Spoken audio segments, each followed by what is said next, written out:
There is a kind of tiredness that rest cannot relieve, an exhaustion that doesn't come from the body, but from the soul, and that grows silently every time you say yes when you really mean no. Have you ever felt that even in the midst of achievements, organised routines and fulfilled responsibilities, something inside you kept whispering a cry for help? It's not about what you do, it's about how much of yourself you silence in the process. How much of yourself is muted to fit into expectations that were never yours? Carl Jung once said that what we deny in ourselves doesn't disappear. It only gains strength in the shadows. And maybe that's why you feel this nameless exhaustion, because you've been dimming your light for so long, just to be loved. But the kind of love that demands the sacrifice of your essence is the same love that slowly empties you. There's a truth few people realise about what truly drains us. And in this video, we're going to touch this truth with gentleness, yet without backing away. Because there is a breaking point, and also a point of rebirth. And the answer might not be where you expect it to be. What we deny in ourselves, we meet later as fate. Carl Jung. Have you noticed how the weight we carry rarely has to do with what we do, and almost always with who we do it for? The pressure to be everything for everyone starts with small gestures, being available when you're not, agreeing to things you don't want, smiling while your soul is crying. Little by little, this overload becomes invisible, but constant, and what looks like strength is actually a subtle form of self-abandonment. There is a kind of tiredness that comes from all the roles we take on: the good daughter, the flawless professional, the understanding partner, the strong woman. And at the end of the day, when all those masks are taken off, what remains is silence. An emptiness that doesn't scream, but weighs heavily. Because behind every yes, there was a swallowed no. Behind every help offered, a need ignored. This is the kind of exhaustion that sleep cannot fix. The exhaustion of abandoning yourself. The woman who lives in this state enters survival mode. She functions, but she doesn't live. She performs tasks, but she doesn't feel. She is praised for her resilience, yet no one sees the pain she hides behind her eyes. And the more she gives, the less she recognizes herself in the mirror. As if, in order to be loved, she had to disappear. As if true love only arrived for those who sacrifice themselves. But there is one detail that changes everything. One does not become enlightened by imagining figures of light, but by making the darkness conscious. Carl Jung. What few people understand is that in trying to be everything for everyone, we stop being something essential for ourselves, whole. The inner woman begins to wither. Not because she lacks strength, but because she lacks space. Self-love gets suffocated in the name of external affection that never seems to be enough. And when the external crumbles, the internal no longer knows how to exist.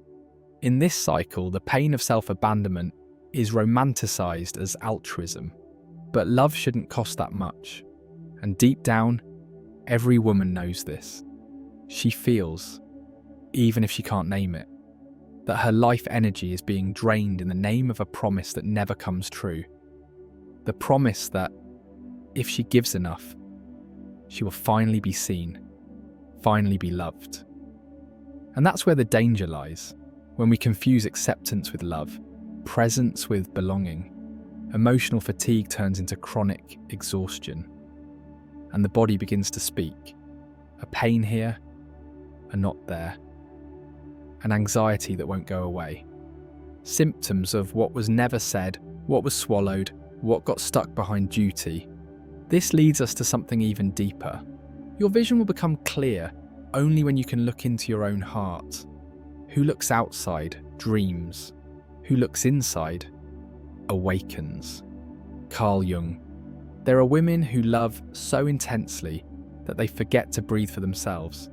They give so deeply that, little by little, they begin to disappear inside their own relationships, not out of weakness, but from a nearly sacred belief that if they offer everything, maybe, just maybe, they'll receive in return what they've never truly felt within: safety, care, belonging. This woman doesn't measure how much she gives. She offers time, attention, forgiveness. Even when she's exhausted, even when everything in her body screams for rest. And she keeps going. Because for her, love has become a salvation project. Saving the other, to feel worthy of staying. But in the process, she drifts away from herself. She abandons herself. And exhaustion arrives as the inevitable consequence of a love that only flows in one direction. What drives her is often an old emptiness, a dark hole dug back in childhood when she learned that being loved required performance. Maybe she was the daughter who took care of her parents, the friend who always listened, the partner who carried everything. And over time she internalized a cruel message that her worth depended on how much she could forget herself. But no one can go on for long without being seen, loving so deeply and being so little embraced. The woman who loves too much feels in silence a pain that few notice, a pain disguised as strength but made of loneliness, because in trying to keep everyone around her well, she slowly falls ill, and almost no one sees it. There is something sacred in feminine love, but also something dangerous when it becomes a broken mirror, when she loves hoping to be completed, when she gives what she no longer even has, hoping that will make her enough. And in that waiting, she slowly becomes depleted. But is that really love? Or is it just a desperate attempt to heal old wounds with borrowed affection? When love becomes a form of survival, it loses its lightness, its spontaneity. Affection becomes a burden. Touch becomes a duty. A glance turns into a silent demand. And still she insists. Because letting go of that love would mean facing an abyss within herself. A void where her inner woman lives. The one who has been silenced for so long, she can barely whisper how she feels. This leads us to something even deeper. Most people live in a state of continuous suffering simply because they avoid facing the pain they carry within. Carl Jung. Emotional abandonment doesn't happen all at once. It settles like a fog slowly. First comes the misunderstood silence. Then, the small gestures that go unnoticed. Over time, it becomes a habit.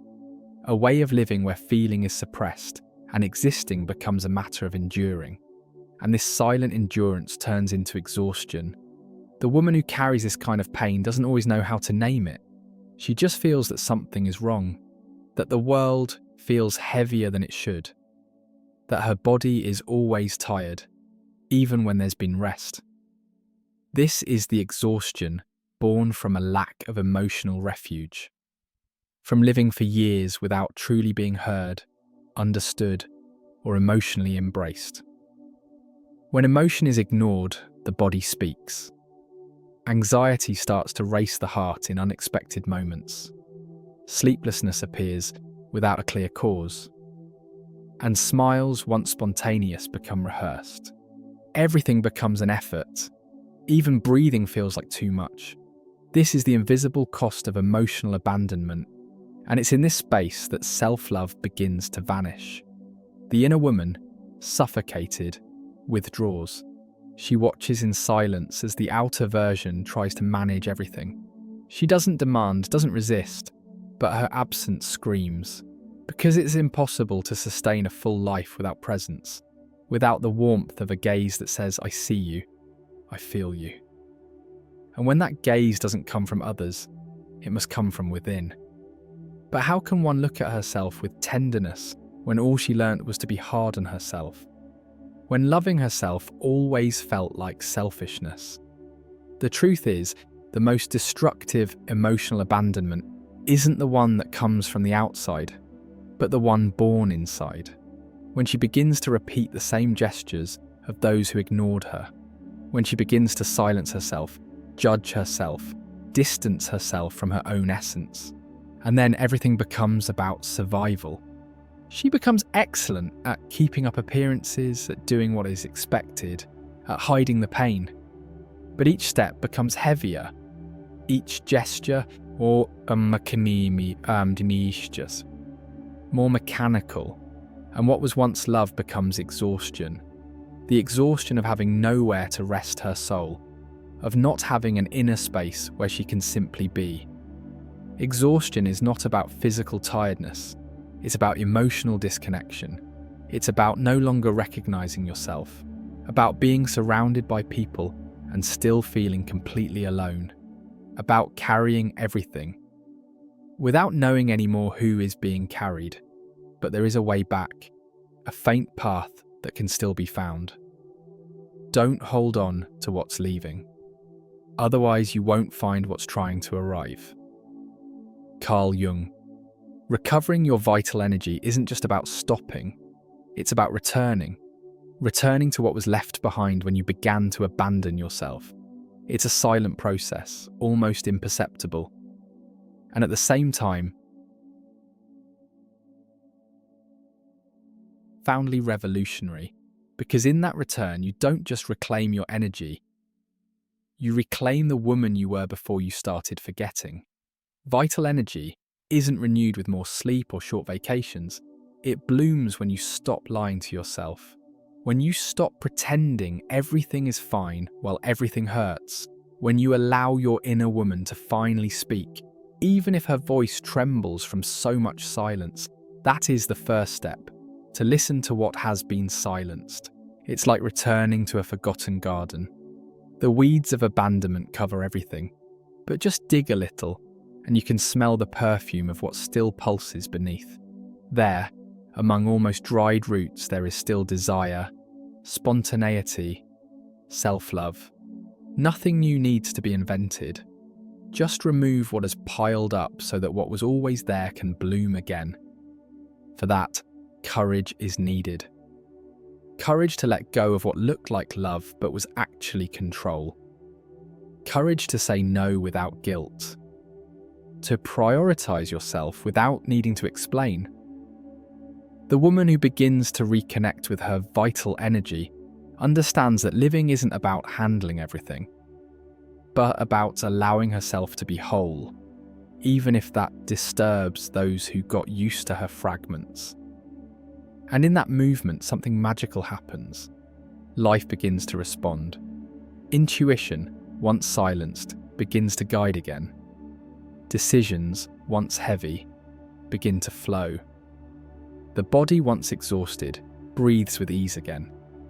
Because vital energy doesn't come from the outside.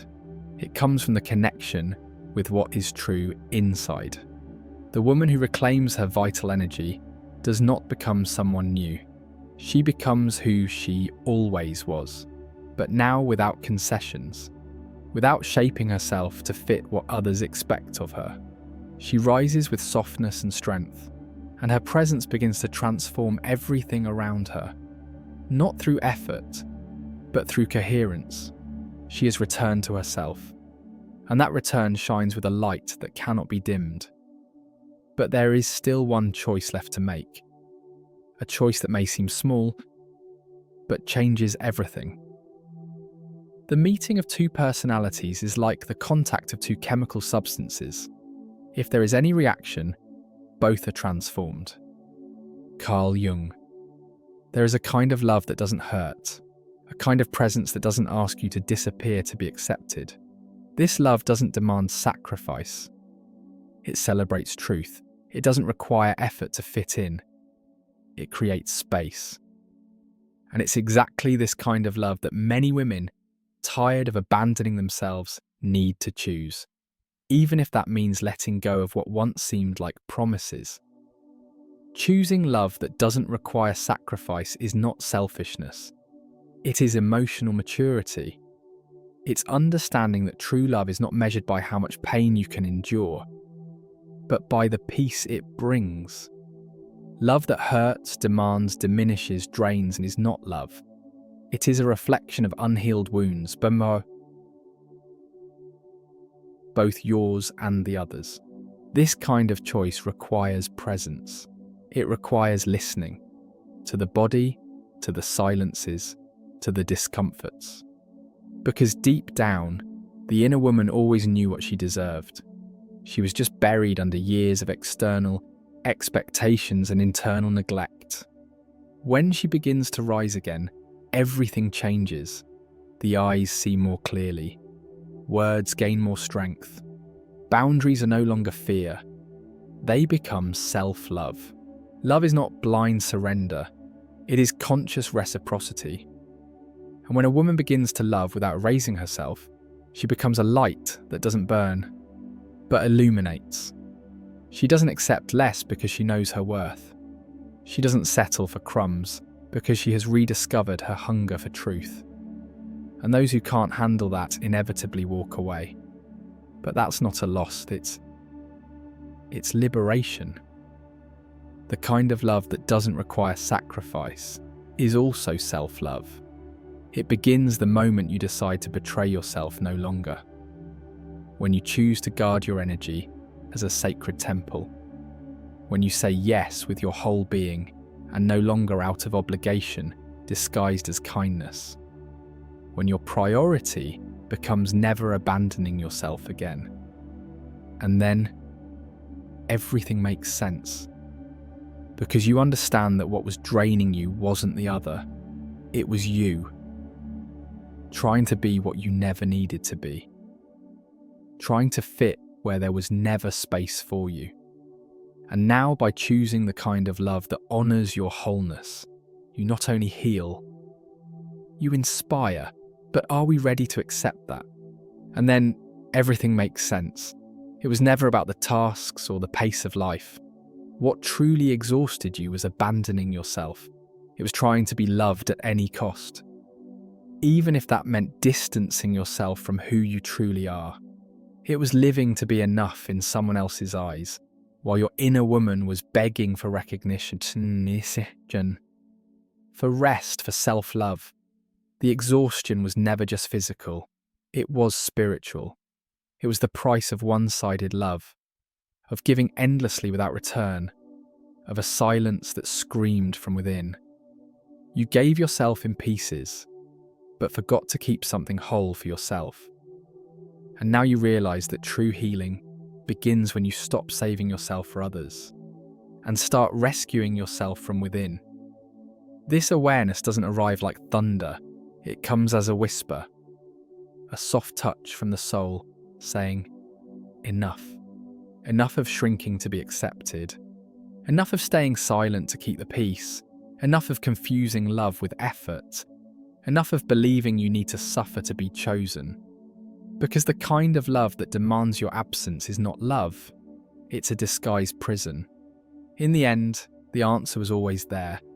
In every moment your body shut down. In every lonely tear.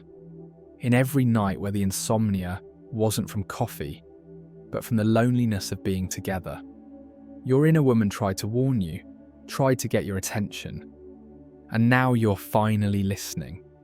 You no longer need to abandon yourself to be loved. You just need to remember that the deepest love always begins within. If this message touched something inside you, it may be because you too are tired of abandoning yourself in the name of love. What drains you isn't what you do. It's how far you go from yourself in order to please, to hold things together, to avoid being left. And now you know, there is another path. One where love doesn't hurt, doesn't demand, doesn't require you to disappear. A love that is born from the reunion with your truth, with your inner woman, with your vital energy. You no longer need to shape yourself to past wounds. You no longer have to wear the armor of the woman who endures everything. You can be soft and still strong. You can prioritize yourself and still love. You can rebuild without guilt. Now is the time to take the first step. Start putting these ideas into practice today, and then let me know in the comments how it felt for you.